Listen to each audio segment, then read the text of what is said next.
as clergy or as a lay person? No, I'm a lay person. Okay, because I think there's two sides of that question. One is what should church leaders do, or what can church leaders do?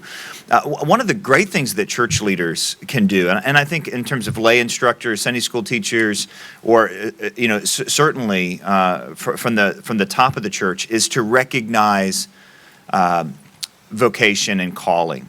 I think a lot of times we talk about Christian service as if it's the ministry, and then there's secular jobs. And of course, what we know is that the entire world belongs to God. There's no sacred secular. And so whenever we champion the good, whenever we promote restoration and whatever calling or vocation, I think that's one of the things that needs to be taught. The other thing is from the pulpit too, is teaching. We often talk about Christianity kind of in a personal spirituality side of things. I mean, but that's one of the reasons why I love knowing God, is you have a deep theology that's personally moving and changing, and yet is designed to engage the world. And so when we realize that Christianity calls us into the world, not away from the world, it calls us into the world to live differently and restoratively, not to hide or to segment ourselves from it. That's one of the key things that has to be part of discipleship. We call it Christian worldview at the Colson Center. I think on a lay level, the best way we recruit anyone.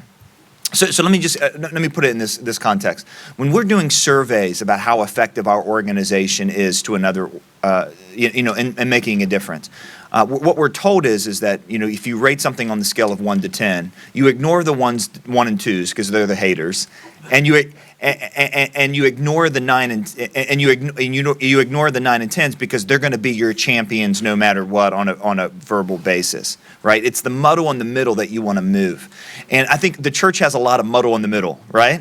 So we have the champions on one side, but how is anyone recruited to a cause?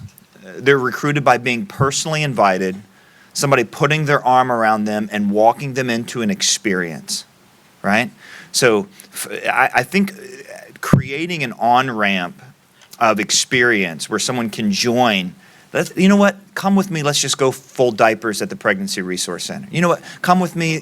There's a work day to do some renovations. Grab your friend with a hammer. Bring it. When people get involved in it, and they usually do it on a one-on-one basis, and it has to be kind of a low level of buy-in that continually increases. And I think we just need to be a little bit more strategic when it comes to that sort of thing. Does that help at all? Can I just say a word to add to that? Okay, if the person that you're talking to can bear it being said to them, you could point out that there's a war on every day. In this country and all over the world, there's a war against the children, okay? And we should not just be sitting back and acting as if everything was fine, because even in this country, between 3,000 and 4,000 victims every day. So, yeah, we need to get busy. We need to get involved. Thanks. Thanks. Bishop Breedlove. If this is a rabbit trail, just say so, and it's for any of you. But I was just wondering if you have any examples or resources for people. Okay, I'm on the other side of it, and knowing a lot of people who would like to adopt children. And so my question is, have you seen any evidences or stories where you've really made some significant inroads into the culture?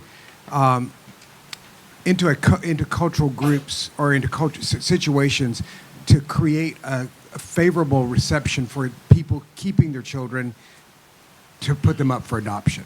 In other words, that's a really hard process to me. And I guess I'm just looking for people who have thought that through wisely, sensitively, compassionately, and are doing some good work in that area.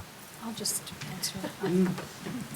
Unfortunately, I don't have a lot of really positive news for you. It's something that is always suggested in our counseling rooms. It is rarely taken up.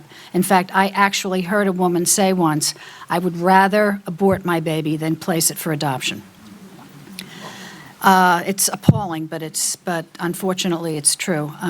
We have wonderful references, and if we do find someone who's interested in placing, we generally refer them to Bethany Christian Services, and I guess everybody knows them.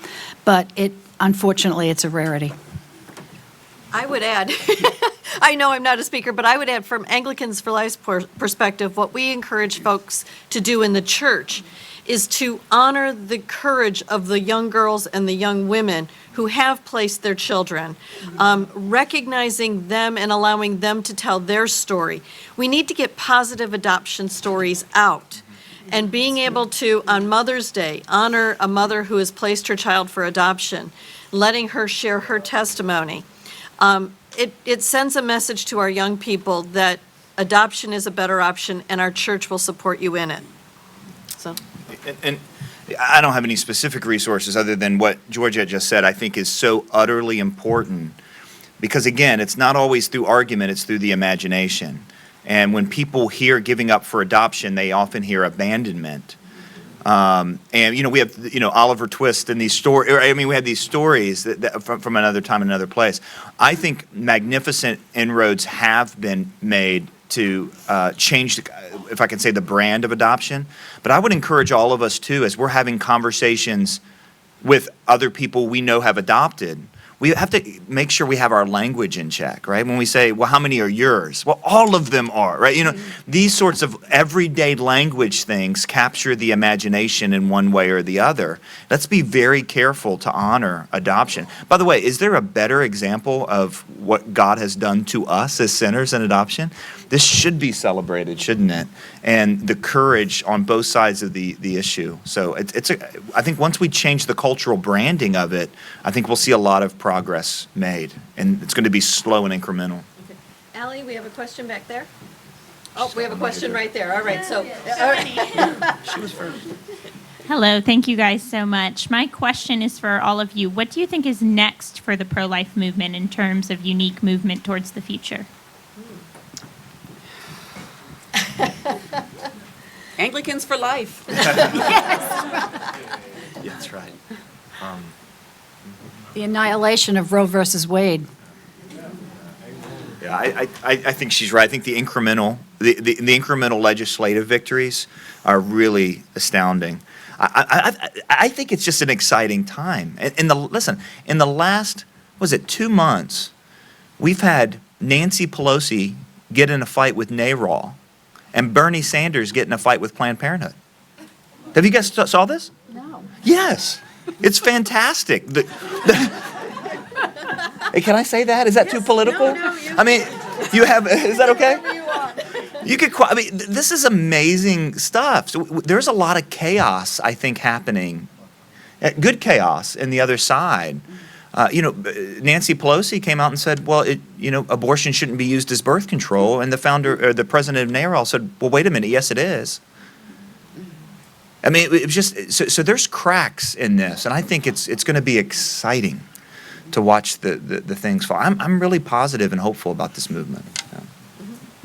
Yes, sir.